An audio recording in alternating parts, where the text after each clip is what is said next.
Bonjour, j'espère que vous avez passé une bonne semaine. On continue pour la défense des droits. Euh, Restez chez nous. C'est vraiment un besoin et c'est pas seulement un rêve, là. C'est un droit, tout simplement. Je vais vous en donner la preuve. Les statistiques disent 18% des retraités qui ont besoin de services à domicile n'en ont pas. Ça veut dire à peu près 1 sur 5. Et qu'est-ce que devient ce 1 sur 5?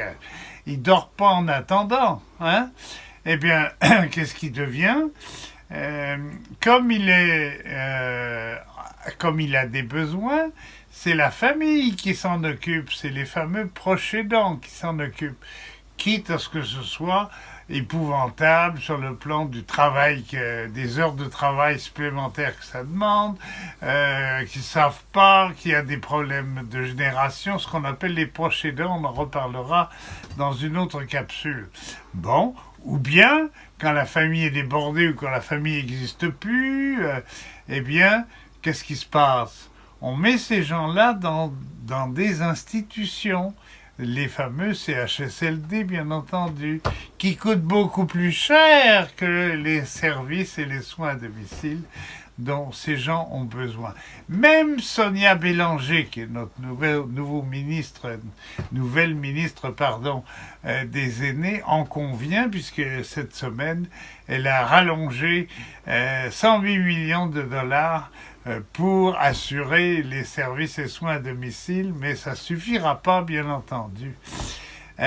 Les inégalités de droit, c'est ça que ça veut dire, là. Les inégalités de droit sont ségrégatives. Ça finit par dire que 82% des retraités qui en ont besoin sont satisfaits, mais ça correspond presque à un privilège parce que il y en a 18% qui non seulement n'ont pas ce droit, mais du coup coûtent beaucoup plus cher à la société en institutionnalisation.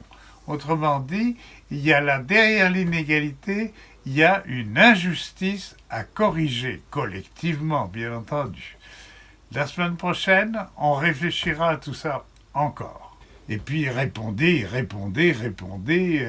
réagissez dans vos pages Facebook, tout est indiqué avec cette capsule chaque semaine.